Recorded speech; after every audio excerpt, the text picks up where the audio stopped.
আসসালামু আলাইকুম, সবাইকে ত্রয়ী পরিবারে স্বাগত। আমি কাউসার ভাই তোমাদের সাথে খুব দারুণ কিছু জিনিস শেয়ার করব।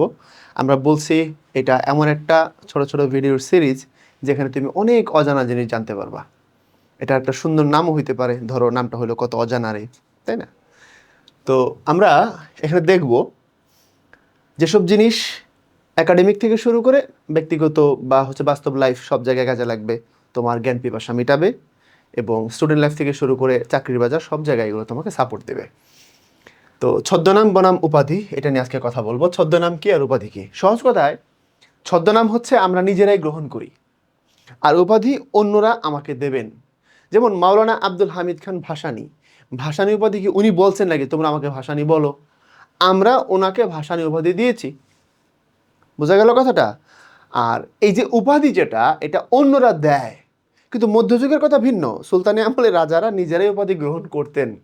কি উপাধি নেবেন সেটা লিখে দিয়ে সুন্দর করে বলতেন তোমরা আমাকে এই উপাধিতে ভূষিত করো, ওটা আলাদা ব্যাপার।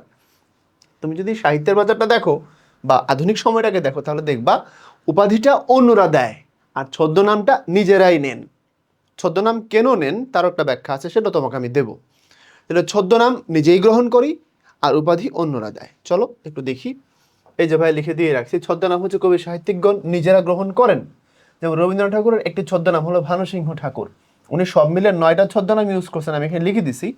আর উপাধি যেটা পাঠক সমাজ কবি সাহিত্যিকগণকে এটা প্রদান করেন। যেমন রবি ঠাকুরকে এই পাঠক সমাজ উপাধি দিয়েছে বিশ্বকবি, পাঠক সমাজের পক্ষ থেকে, তাই না? যে ব্রহ্মবান্ধব উপাধ্যায় তাকে বলেছিলেন বিশ্বকবি, বা তাকে যে গুরুদেব বলা হইতো, মহাত্মা গান্ধী তাকে বলেছিলেন গুরুদেব, আর রবি ঠাকুর মহাত্মা গান্ধীকে বলতেন মহাত্মা।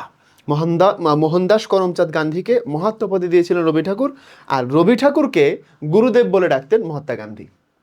এখন মোটামুটি দামি প্রশ্ন, কবি সাহিত্যিকগণ ছদ্মনাম কেন নেন? কবি সাহিত্যিকগণ ছদ্মনাম নেন দুইটা কারণে। এক নম্বর কারণ হলো হুদাই, কোনো কারণ নাই এমনি। আর দুই নম্বর কারণ হলো সিচুয়েশন ডিমান্ড। যদি সিচুয়েশন ডিমান্ড করে সেক্ষেত্রে তারা কি করতে পারেন? ছদ্মনাম নিতে পারেন। তো সিচুয়েশন ডিমান্ড যেটা, এটা নিয়ে কথা বলবো। হুদাই তুমি বুঝতেই পারছো, আর একটু বুঝতে পারবা সিচুয়েশনটা বুঝাইলে। অতি সম্প্রতি একটা বিসিএস হয়েছে, ওই বিসিএস একটা প্রশ্ন ছিল মজলুম আদিব এই ছদ্মনামে কে লিখতেন? উত্তর হচ্ছে শামসুর রহমান।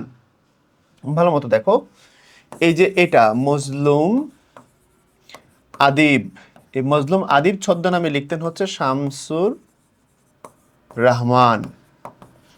ওনার আরেকটা ছদ্মনাম ছিল, সেটা হচ্ছে মৈনাক। খুব খেয়াল করবা, 1971 সালে যখন মুক্তিযুদ্ধ চলে, মুক্তিযুদ্ধের পক্ষে খুব শক্তিশালী কিছু কবিতা লিখেছিলেন শামসুর রহমান। 9-10 একটা কবিতা আছে, তোমাকে পাওয়ার জন্য হে স্বাধীনতা। আবার আমাদের সময় মাধ্যমিক একটা কবিতা ছিল স্বাধীনতা তুমি। স্বাধীনতা তুমি রবি ঠাকুরের অজর কবিতা অবিনাশী গান, স্বাধীনতা তুমি কাজী নজরুলের ঝাঁকড়া চুলের বাবরি দোলানো সৃষ্টি সুখের উল্লাসে কাপা মহান পুরুষ। দেখো, মুক্তিযুদ্ধের সময় বাংলাদেশ বলতে গেলে শুরুর দিকে পাকিস্তানিদের দ্বারা অবরুদ্ধ অবস্থায়। ওই সময় তুমি স্বাধীনতার পক্ষে শক্তিশালীভাবে কবিতা লিখতেছো এবং সেই কবিতা যদি নিজের নামে প্রকাশ করো, তোমার বিপদ হবে, এটাই স্বাভাবিক। এই জন্য স্বাধীনতার পক্ষে যত কথা তখন শামসুর রহমান লিখছেন, সবগুলো কথা পত্রিকায় তিনি প্রকাশ করেছেন মজলুম আদিব এই ছদ্মনামে। মজলুম আদিব শব্দের অর্থ হচ্ছে জুলুমের শিকার হওয়া কবি, নির্যাতিত কবি। আদিব মানে কবি, মজলুম মানে যার উপরে জুলুম করা হয়েছে। বোঝা গেল ব্যাপারটা? ঠিক একই কারণে শরৎচন্দ্র চট্টোপাধ্যায় নারীর মূল্য নামে একটা প্রবন্ধ লিখছিলেন, খেয়াল করে দেখো, এটাও বিসিএসে আসছে। অনিলা দেবী, এই নারীর মূল্য, এটা উনি প্রকাশ করেছিলেন কি নামে? অনিলা দেবী নামে। অনিলা দেবী নামে লিখছিলেন কে? এটা লিখছিলেন শরৎবাবু, শরৎচন্দ্র চট্টোপাধ্যায়। এই নারীর মূল্য দেখো, শরতের জীবনকাল কত? শরতের জীবনকাল 1876 থেকে 1938, এটা শরৎবাবুর জীবনকাল। আচ্ছা, বেগম রোকেয়ার জীবনকাল কত? খেয়াল করো তো, বেগম রোকেয়ার জীবনকাল কোনটা? বেগম রোকেয়ার জীবনকাল হচ্ছে 1880 থেকে 1932। মানে তারা দুজনে একদমই সমসাময়িক মানুষ। যদি শব্দটা এখন সমসাময়িক, কন্টেম্পোরারি, আমরা সমসাময়িকই বলি। এর মানে যখন রোকেয়া নারীদের জন্য ফাইট করতেছেন, শরৎবাবু ওই সময়েই জীবিত, তিনি এক সময়ের মানুষ তারা। তো নারীর মূল্য প্রবন্ধে শরৎচন্দ্র চট্টোপাধ্যায় মেয়েদের পক্ষে শক্তিশালী বক্তব্য দিয়েছেন।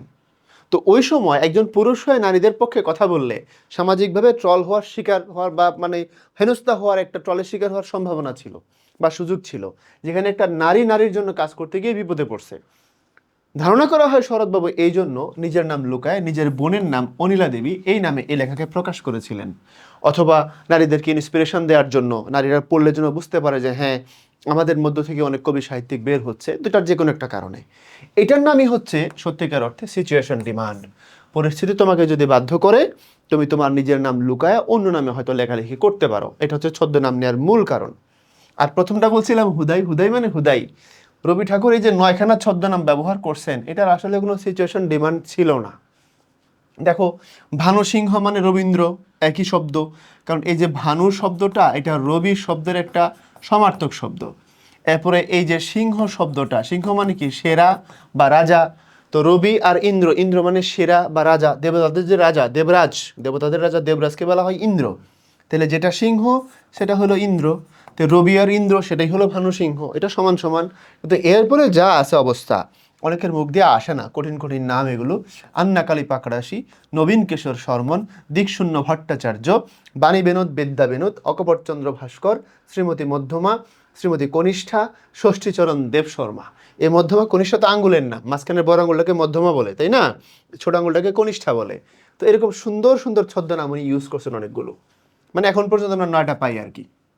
তোমাদের কাছে আমার একটা প্রশ্ন থাকবে, আমাদের ছোট দুলাভাই রবি ঠাকুর তো বড় দুলাভাই, তাই না, বাংলাদেশের জামাই, ছোট দুলাভাই নজরুল তিনিও বাংলাদেশের জামাই, উনি কি কি ছদ্মনাম ইউজ করছেন তোমার জানা মতে সেগুলো অবশ্যই কমেন্টে জানাইবা। আশা করি তোমাদেরকে জায়গাটা ভাইয়া ক্লিয়ার করে দিতে পারছি, এবং এটা পরীক্ষা থেকে শুরু করে বাস্তব জীবন সব জায়গায় কাজে লাগবে সমানভাবে। সবাই আমাদের জন্য দোয়া করবা। আর কি চাও, কি কি চাও, তোমাদের যত ডিমান্ড আছে এগুলো আমাদের কমেন্টে বলতে থাকবা। আমরা একটা অন্যরকম স্বপ্ন নিয়ে কাজ করতেছি তোমাদের জন্য। ভালো থাকবে সবাই, আল্লাহ হাফেজ।